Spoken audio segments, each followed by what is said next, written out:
Assalamualaikum warahmatullahi wabarakatuh. Selamat datang kembali di channel Pegawai Muslim. Semoga informasi atau kisah yang kami sajikan ini bisa bermanfaat untuk kita semua. Selamat menonton.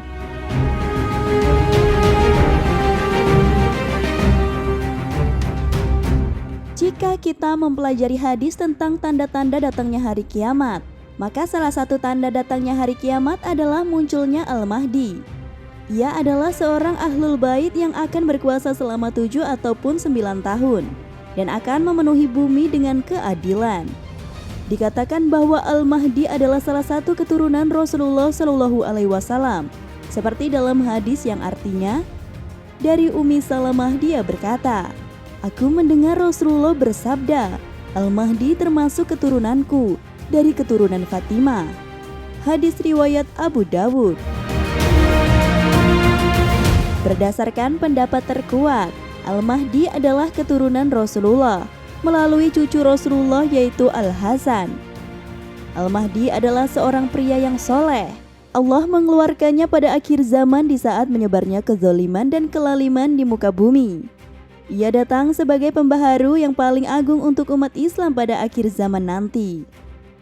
Begitu banyak hadis yang berhubungan dengan munculnya Al-Mahdi. Sebagian besar hadis-hadis tersebut sahih, tetapi ada pula yang dhaif, bahkan ada juga yang maudhu atau palsu. Karena begitu banyaknya hadis yang berbicara tentang Al-Mahdi, beragam pendapat muncul tentang kedatangannya dan kapan waktunya. Sebagian pendapat tersebut berada pada posisi mungkar atau ragu-ragu. Sebagian pendapat yang lain terlalu berlebih-lebihan dalam menggambarkan sifat dan karakternya. Ada pula sebagian yang lain terdorong mengeksploitasinya untuk mewujudkan tujuan-tujuan tertentu. Fenomena Al-Mahdi mungkin merupakan fenomena yang paling sering disebutkan dalam tanda-tanda datangnya hari kiamat. Akibatnya, kisah tersebut tercampur dengan riwayat yang jelek dan tidak berbobot. Hal ini mungkin berkaitan dengan fitnah dan pertempuran, dan keterkaitan lainnya dengan keutamaan yang dianggap kalangan Syiah sebagai keistimewaan yang mereka banggakan. Selain itu, Al-Mahdi yang dikatakan menjadi keselamatan bagi umat Islam membuat sebagian orang terdorong untuk mengeksploitasinya. Fenomena tersebut kemudian menimbulkan munculnya hadis-hadis palsu, ungkapan yang melampaui batas, dan kedustaan sehingga lenyaplah ajaran yang hakiki bagi banyak orang. Karena tercampur antara kebenaran dan kebatilan, sebagian ulama kemudian mengingkari tentang datangnya Al-Mahdi. Mereka menganggap Al-Mahdi adalah khayalan atau keyakinan rusak dari ajaran agama lain yang menginfiltrasi kaum muslimin. Pendapat ini tentu menyelisihi keyakinan yang dipegang oleh Ahlu Sunnah wal Jamaah. Golongan Ahlu Sunnah adalah golongan yang meyakini akan munculnya seorang lelaki dari kalangan keluarga Rasulullah pada akhir zaman. Sebagian ulama yang mengingkari akan datang Al-Mahdi pada akhir zaman biasanya memiliki alasan tersendiri. Mereka yang mengingkari datangnya Al-Mahdi berpendapat bahwa Al-Mahdi adalah Nabi Isa. Selain itu bisa juga karena kurangnya pengetahuan mereka tentang hadis. Biasanya mereka berasal dari sekolah intelek kuno atau modern yang hanya menggunakan akal untuk menetapkan hukum. Kemungkinan lain yaitu mereka adalah orang-orang yang terpengaruh oleh kaum orientalis.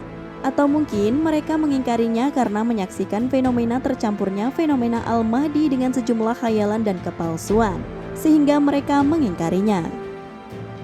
Beberapa di antara mereka yang mengingkari Al-Mahdi adalah tokoh yang cukup terkenal seperti Hasan Al-Basri, Ibnu Khaldun, dan Muhammad Ridho. Hasan Al-Basri berpendapat bahwa Al-Mahdi adalah Isa bin Maryam. Ia mengambil sebuah atsar dari Ibnu Majah yang artinya, "Tiadalah Al-Mahdi itu kecuali Isa bin Maryam." Namun atsar tersebut didhaifkan oleh Al-Baihaqi dan Al-Qurtubi. Bahkan dikatakan maudhu atau palsu oleh Ashan'ani. Jika atsar tersebut dianggap sahih pun, maka tidak sedikit pun kalimat yang menyangkal akan datangnya Al-Mahdi pada akhir zaman. Sedangkan Ilmu Khaldun mengingkari datangnya Al-Mahdi dengan metode kritis yang berlaku di kalangan ulama hadis. Dia memaparkan hadis-hadis tentang Al-Mahdi dan mengatakan bahwa sanad-sanadnya rusak. hingga dia berkesimpulan bahwa hadis-hadis tersebut sangat tidak layak untuk menetapkan kebenaran datangnya Al-Mahdi. Namun Ibnu Khaldun tidak mengingkari sepenuhnya. Ia hanya meragukannya karena banyak muncul hadis-hadis palsu tentang keadaan tersebut.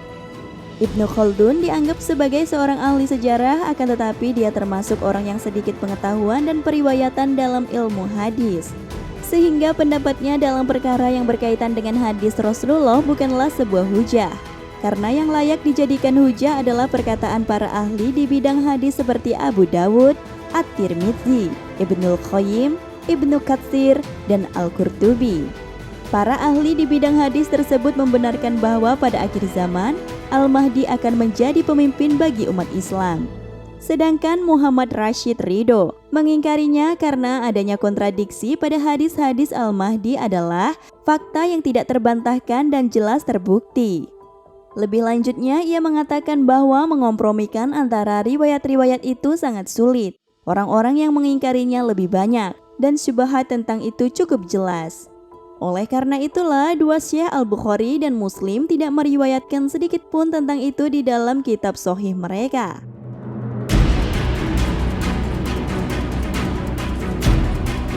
Banyak yang mengingkari fenomena Al-Mahdi adalah kalangan ulama yang bukan spesialis hadis. Sedangkan para ahli hadis banyak meyakini tentang fenomena Al-Mahdi. Walaupun terdapat sebagian ahli hadis yang tidak meriwayatkannya, namun bukan berarti mereka mengingkarinya. Jika kita menelahi kitab-kitab hadis, maka kita akan mendapatkan fakta bahwa mayoritas kitab hadis memaparkan fenomena Al-Mahdi. Bahkan terdapat satu bab khusus tentang Al-Mahdi dalam kitab para ahli hadis, seperti dalam kitab Sunan milik Abu Dawud. Sejumlah besar kalangan ulama yang membenarkan fenomena Al-Mahdi memaparkan dengan jelas bahwa Al-Mahdi bukanlah keyakinan yang datang dari luar. Bahkan kelompok mayoritas ulama ahli hadis meriwayatkan atau menyebutkan hadis-hadis tentang Al-Mahdi, sehingga bisa menjadi dalil yang jelas dan tidak mengandung keraguan sedikit pun. Mereka meyakini bahwa kemunculan Al-Mahdi adalah sebuah kebenaran yang pasti terjadi. Para golongan Ahlu Sunnah wal Jamaah meyakini bahwa akan munculnya seorang lelaki dari keturunan Rasulullah pada akhir zaman yang menebarkan kesejahteraan dengan tangannya. Jika kita meyakini ataupun mengingkarinya, haruslah bersumber kepada dalil-dalil yang jelas.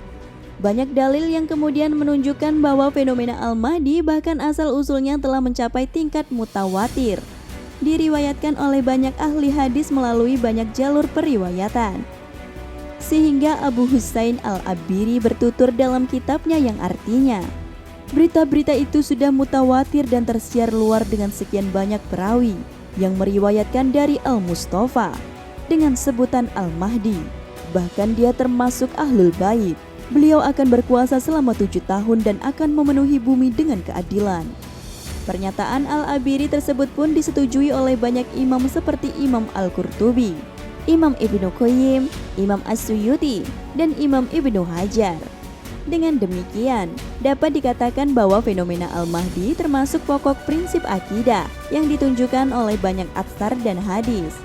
Mengingkari kedatangan Al-Mahdi, mencercanya, mendustakannya, atau menganggapnya sebagai keyakinan yang datang dari luar merupakan sebuah tuduhan dusta. Terlebih lagi banyak para ulama hadis yang ahli pada bidang tersebut meyakini kebenaran tentang Al-Mahdi.